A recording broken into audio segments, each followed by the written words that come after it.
Kita berpesan pada diri kita puan-puan, mulut yang di atas ni kita kena perhati, kena jaga-jaga. Macam mana nak jaga mulut? Sebab orang perempuan ni memang dia perlu bercakap.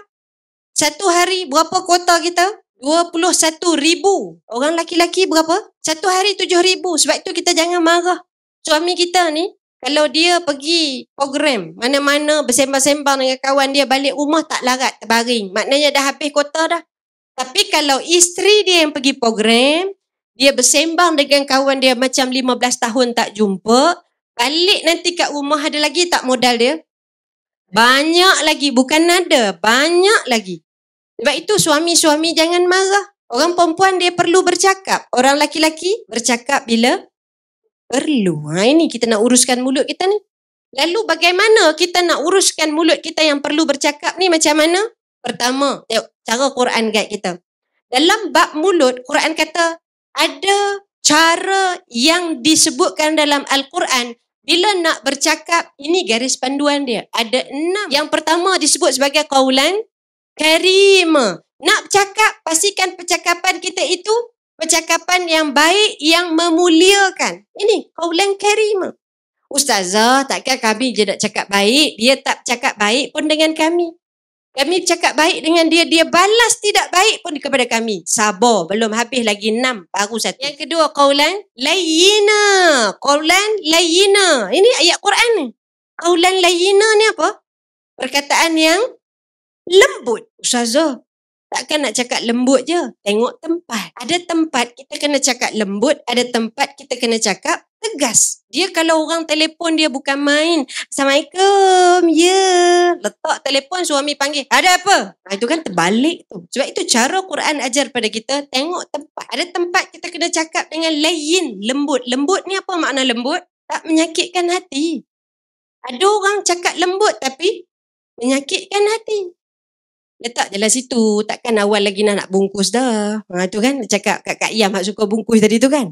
Bahkan Nabi Musa satu ketika Quran suruh, Allah Ta'ala suruh supaya dia pergi bercakap dengan Firaun. Maka Quran sebut qaulan layyina, bercakap dengan bahasa yang baik, dengan bahasa yang lembut. Suami kita macam Firaun tak? Tengok Firaun pun Quran suruh cakap elok-elok, betul lagi suami kita.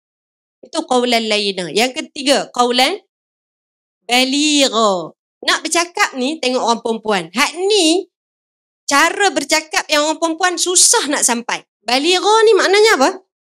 Sampai. Bercakap tu dengan jelas supaya sampai dan difahami. Itu baligha. Kita orang perempuan ni, kita banyak hidup dengan expectation. Apa makna expectation? Sangkaan membayangkan suami akan faham. Saya nak sebut dekat puan-puan, orang laki-laki ni kan minta maaf, orang laki-laki ya. Orang laki-laki ni dia susah nak faham orang perempuan. Sebab apa? Sebab kita pun susah nak faham dengan diri kita sendiri. Kadang-kadang kita pun tak tahu apa yang kita nak makan. Bila suami tanya nak makan apa, kita jawab, entahlah, suka hatilah. Tu lagilah, suka hatilah. Tu kan? Suka hatilah. Kesian ke orang laki-laki ni, akhirnya dia tak boleh brain, bini aku nak makan apa. Kadang-kadang kita kesian kat laki-laki. Jadi, siapa suami yang ada hari ni, kita bersimpati pada suami-suami, nak buat macam mana tuan-tuan. Inilah hakikat menjadi laki-laki. Jangan hidup dengan sangkaan-sangkaan tak. Bercakap ni biar jelas. Bercakap ni biar berterus terang. Itu baligha, itu berterus terang. Itu cara Quran ajar pada kita. Yang keempat, qaulan sadida. Apa makna sadida? Tegas. Ada tempat kita kena tegas. Tok Imam telefon. Assalamualaikum. Biasa orang perempuan ni suka jawab macam mana?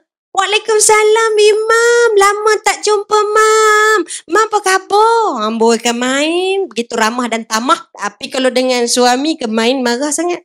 Ada apa? Cepat. Ni banyak kerja ni. Sebab itu kalau dengan orang luar, tambah-tambah orang laki-laki.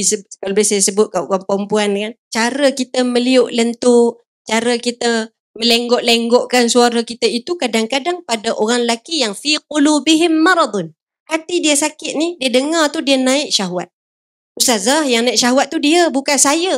Bukan lagu tu puan-puan. Kalau kita penyebab, kita ada saham. Jangan. Sebab kita ni kadang-kadang geng masjid ni, minta maaf saya sebut ni ya.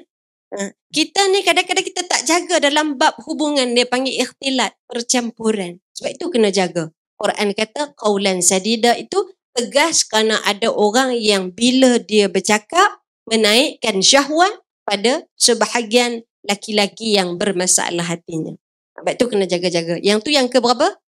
Yang keempat. Yang kelima apa? Qaulan maisura. Apa makna qaulan maisura? Perkataan yang mudah untuk difahami. Perkataan yang senang orang nak faham. Saya ni kan letih lah bang. Dalam rumah ni saya seorang je yang duk masak-masak. Saya seorang je kat rumah. Dah penat saya seorang-seorang. Padahal sebenarnya dia nak ajak suami dia makan di luar. Tapi jauh now kona. Akhirnya suami pun sebut, ya Allah kesiannya kat awak yang tak apalah petang ni masak je lah simple-simple. Padan muka. Dah.